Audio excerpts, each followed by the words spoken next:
This past weekend, I was able to make it back to VCF East, the Vintage Computer Federation's yearly East Coast get-together. I'd skipped a few years after doing some exhibitor tables there, but I was really excited to get back down and hang with the retro computing Illuminati.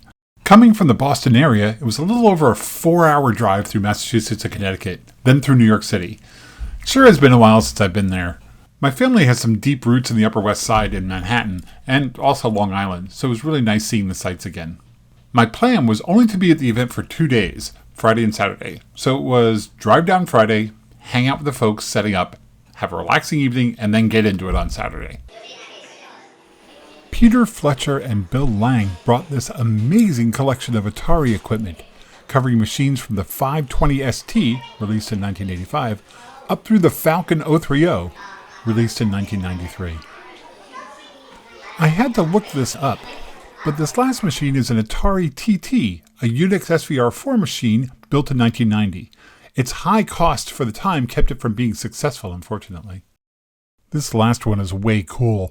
It's an Atari Stacy, a portable ST computer built in 1989. Because it had built-in MIDI, it enjoyed success with musicians, though the battery life was so bad, Atari ended up gluing the battery compartment closed. William Sudbrink brought along his IMSI 8080 that had a whole mess of multimedia additions to it. Keeping to the theme, this machine was playing Sound Happily through a joystick case that had a speaker in it? I don't ask questions, I just report on this stuff.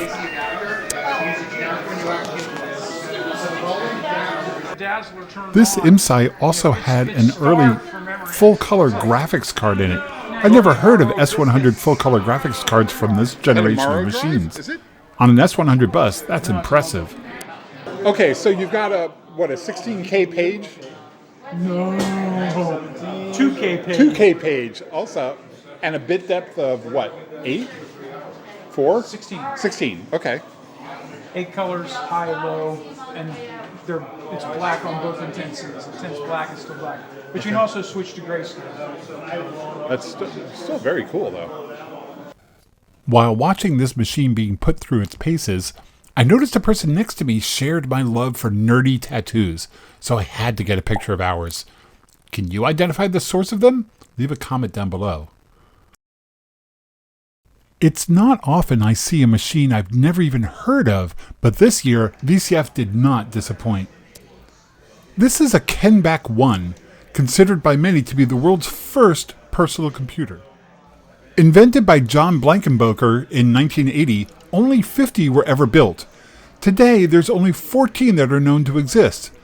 No microprocessor in this machine, it's all TTL logic with only 256 bytes of memory. Special thanks to Ryan Schiff and Brian Bollner for bringing this piece of amazing history. Another great exhibit was Paul Rickard's pen plotters. Pen plotters were huge in architectural firms and engineering shops. This one was printing one of Paul's posters. The designs are all his own, generated primarily through Python scripts. Each of these posters can take days to complete. Each color is printed separately with a colored pen, and then the pen is replaced with the next color and the pattern is gone over again. Toward the end of Friday and then into Saturday, things really got busy. The steady stream of retro nerds and newcomers never stopped, and sometimes it was hard to just get through the crowd. The times I've exhibited here, I'd easily lose my voice by the end of the weekend. One of the coolest exhibits was a selection of teletypes, including the Model 14 typewriter that printed on paper tape. This one was built in 1925 by the Morkgrim Kleinschmidt Corporation. Hope I'm pronouncing that right.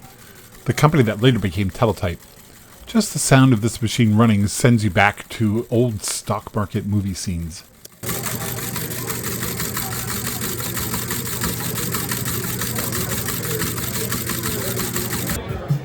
This is a Sol 20 microcomputer. Built in 1976, it was the first fully assembled personal computer designed for home use. 8080 based with an S100 bus, it was an enormous hit at the Personal Computing Show in Atlantic City in 1976. Interestingly, Lee Felsenstein was one of the original designers. Lee later went on to design the Osborne 1.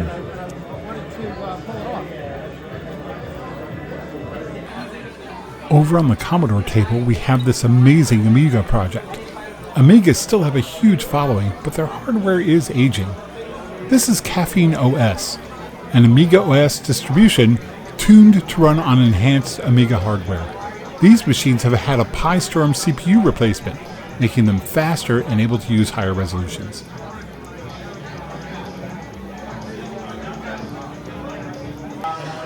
You really can't have a retro technology show about sound and music without having a Moog analog synthesizer. This particular display was showing off a Phoenix F256 patched into a Moog via MIDI. I didn't get a chance to hear it playing, but I have enormous respect for people who build and make music with analog synths.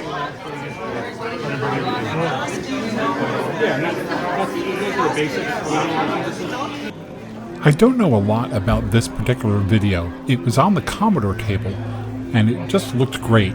It was a delightfully moody presentation generated in real time on the Amiga. I love the feel and the sound of it.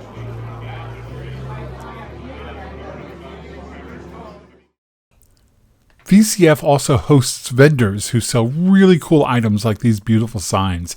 I had a great conversation with the group that made these. Each of them is a 3D printed custom design. I hope you enjoyed this video. If you could give us a like and a subscribe, it really does help out a lot. If you really loved us, you'd head over to our Patreon and become a sponsor. Was that subtle enough?